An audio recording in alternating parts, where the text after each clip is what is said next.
C'est un moment de pause qui est proposé aux élèves qui le souhaitent, avec pour objectif de se sentir bien ou mieux au collège, de se centrer sur soi, au calme, pendant 45 minutes, afin d'apprendre à mieux gérer ses émotions et son stress.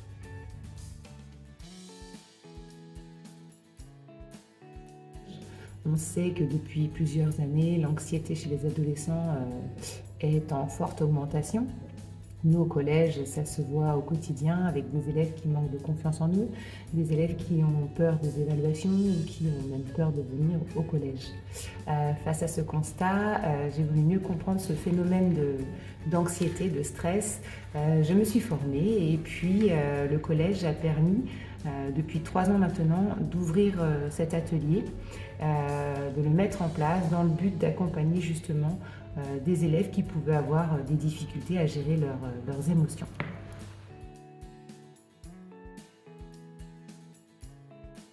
L'atelier se déroule sur 45 minutes lors de la pause méridienne. Il y a 15 élèves par groupe au maximum afin de garder un travail de qualité.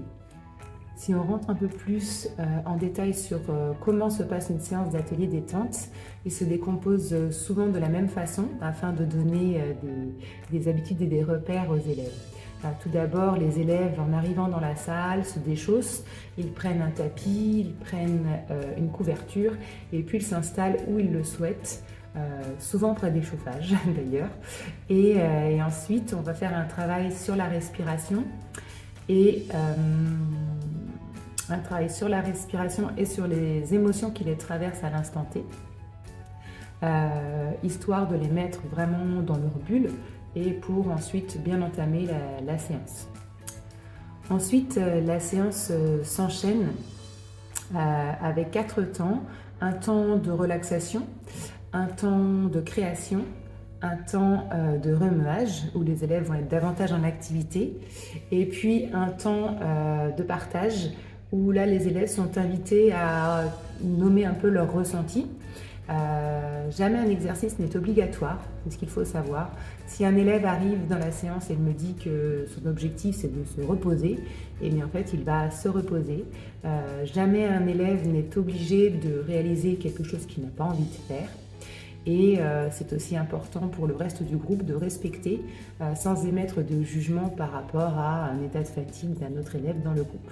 Voilà, donc ça c'est important, il faut le savoir, la base de l'atelier détente, c'est la bienveillance. L'année est ponctuée par des thèmes, ainsi en début d'année, c'est la connaissance du groupe et la connaissance de soi qui va être travaillée, avec des jeux brise-glace, avec un travail sur leurs émotions, sur leurs qualités. Et puis ensuite, on va travailler sur l'estime de soi et comment on peut accueillir des émotions telles que la colère, telles que la peur ou l'anxiété. Vers Noël, on va travailler plutôt sur la bienveillance. Et puis ensuite, en janvier, les séances vont porter sur ce que l'on souhaite réaliser durant cette nouvelle année, ce que l'on souhaite laisser de côté au contraire avec l'année qui se finit. Et puis il y a un facteur très important, c'est que chaque séance est un peu différente en fonction de l'énergie du groupe, en fonction de leurs demandes. L'objectif c'est d'adapter un maximum pour que chaque élève puisse repartir avec un bagage, avec des exercices qu'il va pouvoir réaliser en dehors de l'atelier détente.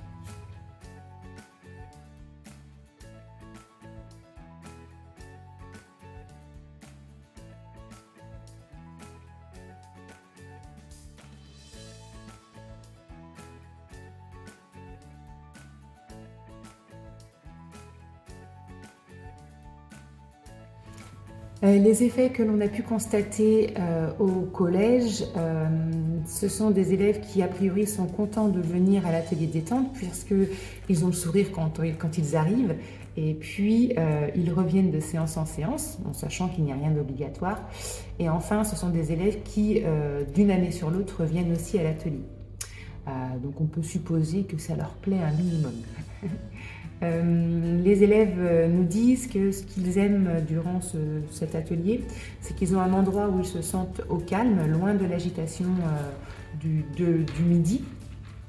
Ils aiment aussi réutiliser les petites astuces, tous les exercices que l'on met en place lors de leur moment de stress. Certains disent qu'ils ont gagné en confiance. Et puis aussi certains trouvent qu'ils se sentent moins seuls parce qu'ils se rendent compte durant l'atelier qu'il y a des élèves qui sont aussi stressés qu'eux, voire plus.